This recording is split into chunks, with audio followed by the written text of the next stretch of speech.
Back to the Cyber Live stage, which is part of Tech Live London. Our next speaker here is Bharat Mistry, and he is the Technical Director of UK and Ireland for Trend Micro.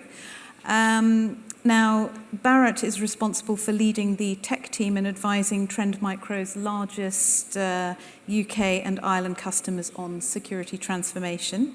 And we're really just here to have a chat about how he got there, about what's happening in the industry, and how he works with CISOs.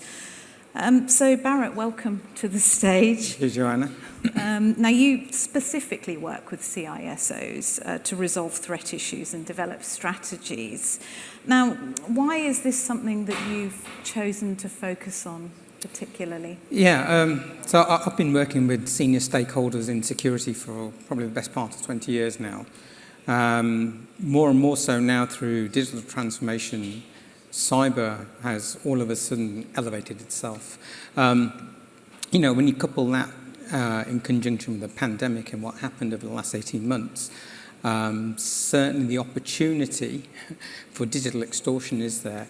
And I mean, my role is more of an advisory role, working, like I said, with CISOs, and it's helping them transform their environment, not only to leverage what they have now, but future technologies as well.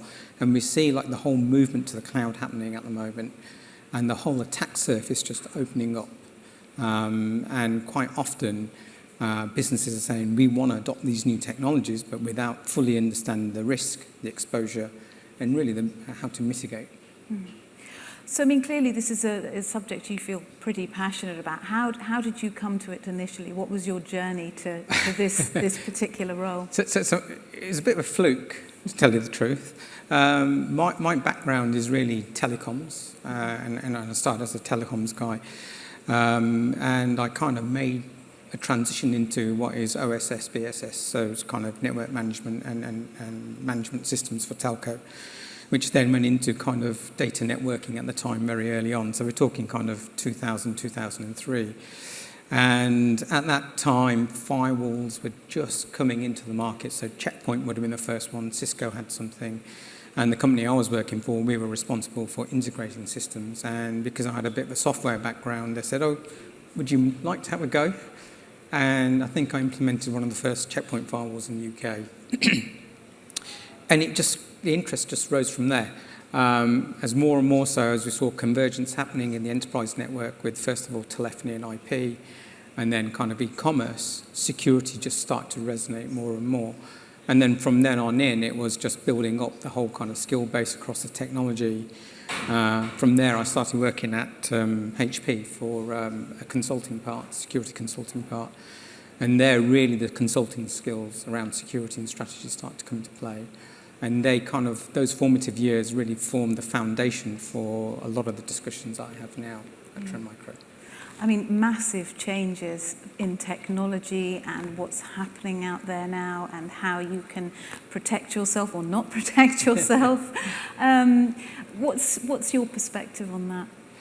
So it's a really strange thing, right? I kind of always take it back to an example of if you're walking along the street and a stranger came up to you and said, can you show me your bank details, or will you do this for me, or will you give me money? You're going to say no, right? You just do not trust anyone. But for whatever reason, in cyberspace, people just think, yeah, okay. You know, if someone says, give me your credentials, yeah, okay, I'll put them in here. You know, and this is a bit of a blasé kind of way of talking about it. But the thing is, you can be easily duped into giving credentials or high-value information that somebody else can then take, leverage, use, and exploit to get other gains from. So, yeah, I mean, the thing is, in cyber, I mean, this is the other thing, right? When you look at physical, you know, you've got to draw analogies with physical crime here. So when you look at physical crime, the risks are quite high. If you think about doing a bank job, for example, you know, you've got to go there, you've got to scope it out, you've got to see the security guards, you've got to look at everything, you've got to get your getaway car, and you've got to get the people right? And then you've got to get the timing right. But the chances of getting caught are very high, right? And, you know, you need to be, I would say, reasonably fit, you know, to run and things like that. Cybercrime completely the opposite. The risks are very low, and the gains could be, my God, could be phenomenal, right? You could be 9 years old, you could be 91 years old. You could be male, you could be female, you could be living in the UK, you could be wherever you are, right? Long as you've got a device with some connectivity, you can have a pop at someone. And that's that's the attraction. And the risk is low, especially if you're living, let's say, or you're based in a location where the government regulation isn't so tight. So there is no kind of mandatory laws out there for kind of tracking down gangs or anything like that. And you can have a go without kind of any retribution at all. Right? We're starting to see some law enforcement change around that, but really the risks are very low and the gains are phenomenally high. So tell us a little bit more about ransomware as a service. This keeps popping up. Yeah, it's an ongoing evolution, right? So if we just take ransomware back, even maybe about 3-4 years ago when WannaCry was out and things like that, it was very much about mass sprawl, right? And the kind of typical mode of operation would be you'd get someone, a master criminal, let's say, they would typically acquire a developer who'd write the ransomware for you, and then they might get hold of someone else who might do the campaign. When I mean campaign, do the kind of phishing attack or, look for some exploited credentials to get a foothold. Anyway, that happens fairly quickly, and the spread is huge, right?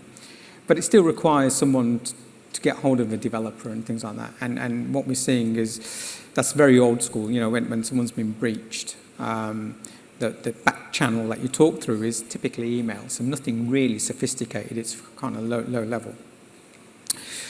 What we've seen is developers, or certainly criminally minded developers, are getting together and thinking, actually, we could make an enterprise model around this. So if you think about this model of, I have zero or no skills, but I know a gang of people that do, right? And that's how the affiliation and ransomware service works, is that you've got a core group of people who develop a product, develop the offering, right? So almost like enterprise, like vendor type company who have the offering, and then you have affiliates or partners who leverage that service to take out a campaign and do an attack, and they take a slice of the cut. And like I said, you don't really have to have any skills. You're effectively acting like a third-party agent, and you're just launching. And it's so popular because you've got no infrastructure to stand up. There's no technical skills required. You're leveraging a service that somebody's already got, and you're just using it for a campaign. I see, almost white labelling cybercrime. Absolutely. And if you think about how enterprises work, you have a product, you have a distribution model, and you have partners. This is exactly the same concept. And this is what's happening when you look at the evolution of cybercrime, right? So in the early days, it was very much about ransomware gangs. What you're getting now is professional, and I do mean professional, hacking organizations equipped with really sophisticated tools. So some of them very bespoke, some of them self-created, but a lot of professional tools as well. So the community out there might know of tools like Cobalt Strike, which pen testers use, right? They're using capabilities like that in conjunction with open source and their own tools, highly targeted for an organization to kind of take them down. So that really brings me on to a question I've been wanting to ask you.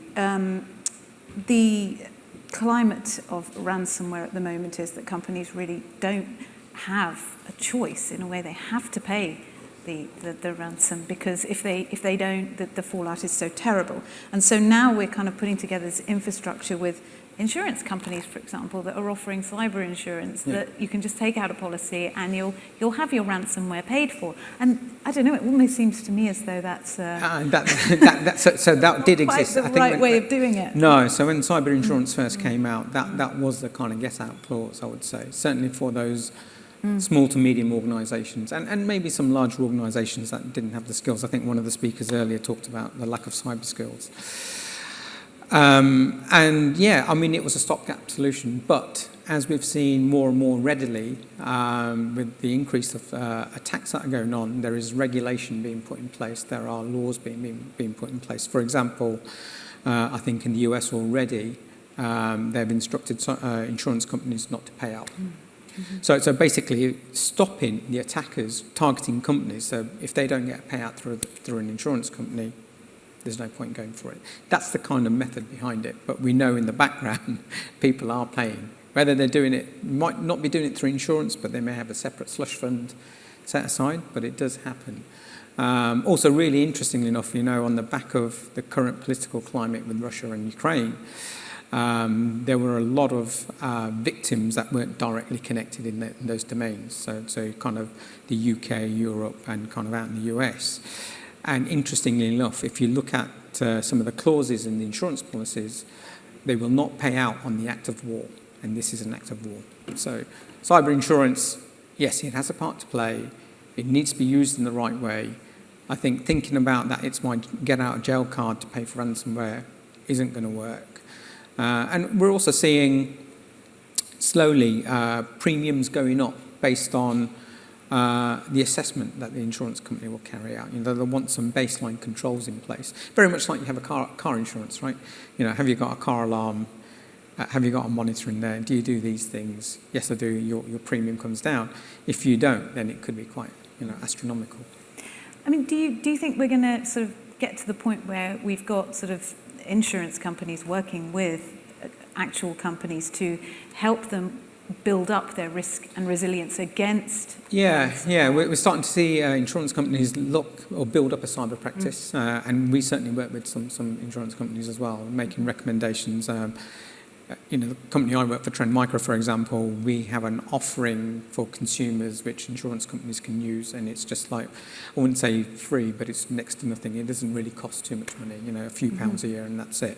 But you could see the advisory capability is there to kind of advise clients as to, what are the baseline controls to put in there, what are the basic cyber hygiene practices you need to adopt. By doing these things, your premium will come down. You'll be protected ultimately as well. And then you'll be covered, exactly.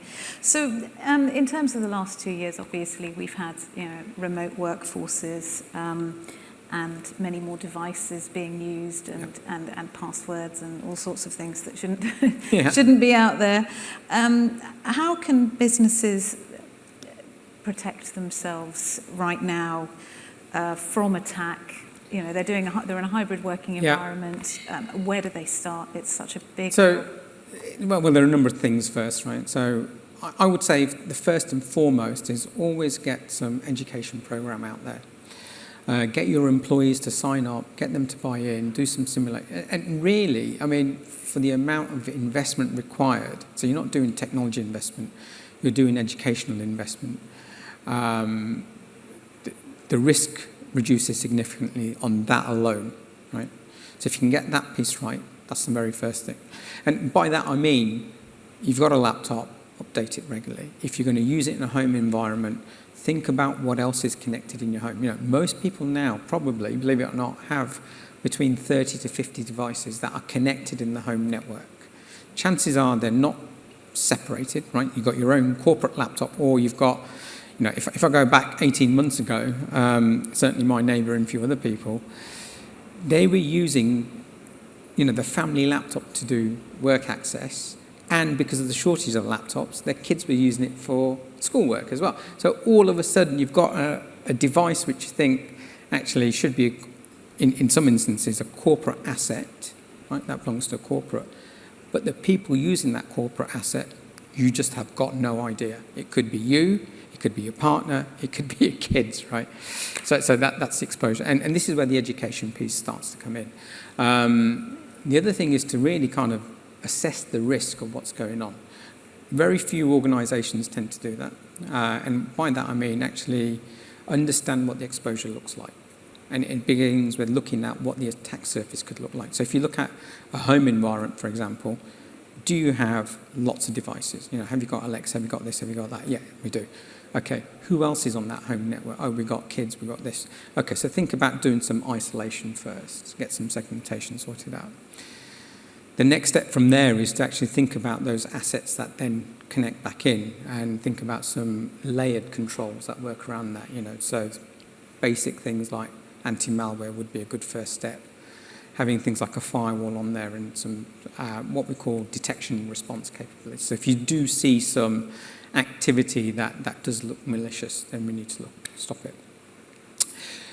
Going back from an enterprise point of view, the attack surface, certainly in the last 18 months, is huge. As I've said before, you've got remote workers, you've got workers using what I say is unsanctioned apps, so applications that are like WhatsApp, for example, right? The number of people that transmit business data over WhatsApp is huge. And I know, 18 months ago, certainly at my daughter's school, they didn't have a collaboration system. So they were using House Party to collaborate. So you can see, you've got all of these sorts of things going on. Stepping it back from, I would say, from a CISO's point of view, it's actually looking at that exposure and then mapping out a few things. First of all, understanding what it is, understanding what the exposure means to us, so some threat modeling, and then the appetite to do something about it. Do I want to mitigate? Do I want to reduce? Do I want to accept the risk? That's an option. Or do I ignore it, right? So there are some people that ignore it as well. But these are the things you need to start thinking about, because that allows you to focus your budget, which is limited in most companies, into the hotspot areas in your enterprise. What we've seen in the past is security organizations or departments have been very risk adverse, and they have a blanket policy for everyone. And that just does not work, right? So you get people then sending data through Hotmail because they know they can do their work on another machine and things like that. So shadow IT and things like that spawn out of it. But I would say, first step is education. Think about policy and procedure. Think about architecture.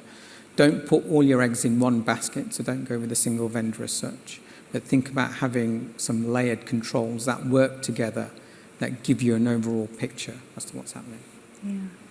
And obviously we have the gamification has become absolutely massive now, and there is a culture around online activities, gamification within companies, using it as incentives for customers to collect data. Whereas previously, I think within businesses, the gamification wasn't obviously so developed, and so we were able to make, I think, as humans, better decisions in terms of, is that, and that's obviously a dodgy thing, I'm not touching that or whatever. But now there are these gamification incentives. Doesn't that kind of leave the floor open to more attacks? Is that No, not really. I think gamification, if you go back to the user awareness training, really helps. Mm-hmm. Knowing that you can all of a sudden, you've got some practices that you want to try and enforce, but you need the kind of carrot to do it. And depending on the demographic of the audience, right? So if you've got the millennials, they're going to buy into it completely. They know that I want to be on top of this leaderboard, and if you attach prizes to it and things like that, they're going to go for it. They're going to, not only are they going to take notice of what's going on, but they're probably going to take those practices back home in their home life. The challenge is, and it always is, it's when you get 40 plus, because they've got a mindset that you need to change. And changing that mindset is really difficult. Gamification doesn't always work for that generation onwards. They're analog, so to speak, right? So right. They're not digitized, and they don't buy into it unless they've had a gamer type background, But really, it's difficult to do. But gamification, things like that, really helps promote two things. First of all, some internal awareness. It also promotes a champion within a department or a team. And so what happens is you've got an environment where your co-workers then naturally gravitate towards who's the expert in the team. And then what you do is you form a broader team. So it could be someone in marketing, someone in sales, and they get together. It's not just the responsibility of the security team then. Right, so it's actually a really helpful tool. Oh, absolutely. Yeah. Done in the right way. Done in the right way. Yeah. Which sort of goes on to my next question about how obviously ransomware is it's infiltrated, it's there. We have ransomware as a service, and we have a lot of young people getting involved in that, and it's exciting for them. Yeah. It's a challenge, it's edgy, it's an easy way to make some money, a lot of money in some cases. How can you get through to that younger generation? So this is, I'll talk about two things in one go. So first of all, attracting that younger audience, it's easy money. But what we're starting to do, and we've done it as a company for quite a few years, is attract them into a bug bounty program, so a white hat researcher. And the money and the prizes are huge. And I'll give an example. So Trend Micro, we run something called the 0 Day program. And as part of the 0 Day program, we do a competition called Pawn to Own. Pawn to Own, PWN to own, right? And it's a competition where we get white hat researchers to exploit technology. The last one that we did, I'm trying to think where it was Toronto, I think. We had a Tesla, so we worked in conjunction with Tesla, so we put the prize up as well as a Tesla. And there were denominations of 250,000, 150,000, 100,000 pounds. The Tesla, believe it or not, was hacked in 10 minutes to the point where someone, without keys or anything like that, a guy standing outside with a laptop, was getting the wipers going, flashing the lights and things like that. So, yeah. So you can see that that's exploitation of a technology. We then take that information, work with Tesla, work with Microsoft, with other people, and we look to kind of plug those holes. But you can see the fame side of it comes through as well. And like I said, the money, it's not small. It's not a small change in any way. It's high value. And like I said, what you need in terms of infrastructure isn't much. You need a laptop. You might need to know someone with a Tesla, but still, so that's one side of it. The other side, and this is where the problem now starts to come in, is some of these professional organisations that I spoke about earlier, they are getting really blasé in the way they work, right? So Conti, for example, is a gang that came out recently. They've got to the point where they're doing mergers and acquisitions, right? So there was the Emotet malware that was out there. It's like a botnet. Think of it like a distribution platform for malware, right? It was there. It was there for a number of years, caused loads of problems, and it went away. Then all of a sudden, we noticed in our company, Emotet was coming back up again and thinking, what's going on? And lo and behold, through some of our research team that kind of sit in some of the undergrounds, they found out that the owners behind Conti actually paid for the software for Emotet. They changed it and they used it, so M&A, so very much mergers and acquisitions. They're buying technology and using it for their own gains.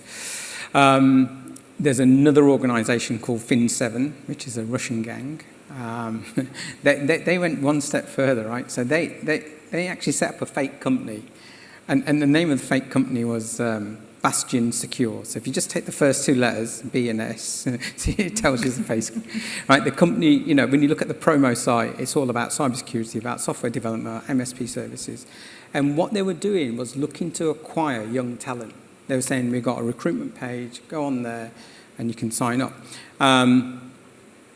Again, similar with Conti, they've got very similar things. And like I said, on the back of the Russian and the Ukraine war, one of the guys as part of the Conti gang was a Ukraine national. Saw what was going on. He dumped a load of information, and we got a lot of intel from some of that. And you could see, like, their organisation is like any business organisation. They have a CEO, they have a chief revenue officer, they have a pen testing team, they have a product team that does cryptos, they have a negotiation team, right? And these people, you could see the interaction going on. They think they're working for a normal company. They get paid in a normal way. One of the chat streams that one of our researchers pulled out was the CFO, for example. He was drawing close to $160,000, $170,000 a month, and that was being used to pay salaries for these developers. So you can see, everything bar national insurance and everything was kind of going through. So you can see that the criminal underground is developing at a rate that we've never seen before. Very professional, and you could see as a youngster you could be drawn into that without knowing that you're actually working for a criminal underground. That's insane, isn't it? That's almost like a Hollywood movie. Yeah, that's what I mean. So these are the kind of evolutions that are happening, and you can see, I talked about that M&A strategy. You could see them kind of consuming and buying different people. And you can see the way it works as well. If you look at now the modern day ransomware from Conti, for example, no longer is it email. You actually go into a chat room, right? So the minute you're infected, you're talking directly with a human on the other side, and you're negotiating all the way through.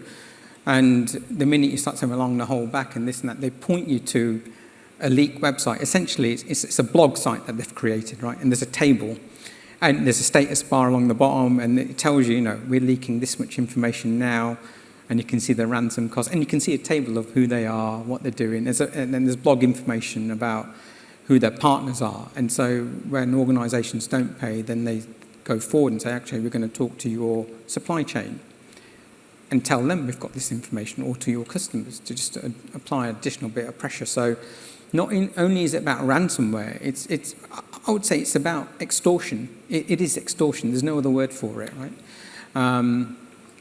They go to partners, so if they don't still pay up, they threaten to leak all the information. If they still don't pay up, they'll look to then do something like a denial of service as well.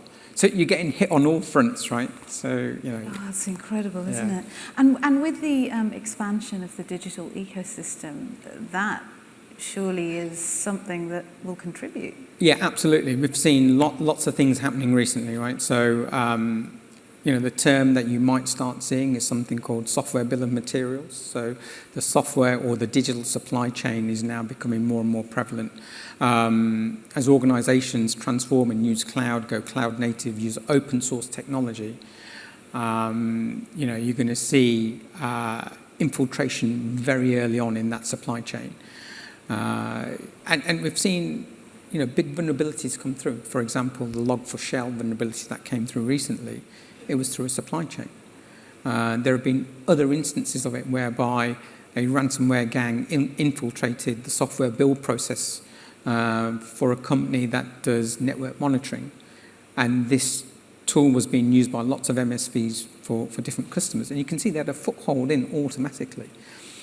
And it just opens the door for them to do lateral movement, to, again, kind of look to see what's available. What I would say is the varying degrees and the interest level depends on who the gangs are and what they're doing. But even that's starting to blur now. So if it's cyber criminals, their intent is money at the end of the day. If it's a nation state, it's all about gathering intelligence and infiltration. And another one again, right? So a few years ago, and it's still happening now actually, it's with routers, home routers, right? There was a malware that was launched by a gang, and what it was designed to do was, it doesn't look like much, but actually what it was doing is information stealing. So think about your home router or router in any organization. It interfaces to the internet. And what it was doing, it was looking at your credential information going in and out, and they're gathering that. It wasn't being used for anything. It was gathered and being sent to another site. And with the community kind of getting together, they found out actually it was a nation state that was doing it. It died down, but it's resurfaced again under the guise of Cyclops Blink, which the NCSE have written quite a detailed paper about as well. And again, it tells you it's a nation state because the kind of information that they're gathering, where they're gathering it from, and how they're going to use it won't be immediate, but it will be used for something else in another attack. So, yeah, it's huge. That whole economy, that whole underground cybercrime economy is huge. And what you're now seeing is cyber mercenaries starting to come into play as well. So it could be a hacktivist, or it could be a nation state that says, actually, we want to have a pop at someone, but we don't want attribution to come back to us. So they'll outsource the attack to someone else, and they'll do the attack, and there you go. So wow, yeah. So it's quite a bleak picture. it is, but in its extreme form. Right. I would say the ransomware and the whole hacking operation, it's on the rise. And what they're doing is, it's like I said, it's like physical crime. They're going after targets that they know are vulnerable. So if you look at that kind of small to medium enterprise, they know they haven't got the budgets. They know they haven't got the skills, haven't got the tools. And they're just easy pickings. Let's have a go. And if you look at some of the income that gangs like Conti have taken on board, they're huge. They start from around $500,000 and go all the way up to like $5 million, $6 million for an attack, and more actually. Wow. So what's good on the horizon? What's, just to finish off with, how can we look at, the positives? So the good thing is that, I suppose a couple of things, that the cyber community are getting together. Cyber is now starting to be recognised at a board level, and the board members are starting to take notice of what needs to be done. When we look at risk, organisations look at business risk, and now cyber risk is being rolled into that. If you look at the CISO previously, the CISO, he would have been a technology guy. Now, actually, it's someone that's a business guy. And we're seeing in some organisations, the CISO is being elevated to a peer level of the CIO, which has never happened before. And so you're starting to get some interaction. We're starting to get good awareness as well. National agencies like, for example, in the UK with the NCSE, the programs that they run, the collaborative programs that they run. So, for example, NCSE working with the vendors like Trend Micro, with Broadcom, with Fortinet. There is a group of researchers that work together to take down some of these biggest gangs that we're seeing at the moment. And what I would say is that innovation is almost like for like. I know somebody said in a previous talk that we're behind the curve. I don't think we are, right? So it's an arms race. It's a question of just keeping up. We develop things like machine learning and AI, and they're using it in a different way. So it's there or thereabouts. Okay. Well, I'm afraid that's all we have time for. That was an absolutely fascinating discussion. I'm taking home lots of interesting points from that. But now we have our lunch break, and we will be back shortly. So go away, get something to eat, network, and we'll see you soon. Thank you. Thank you.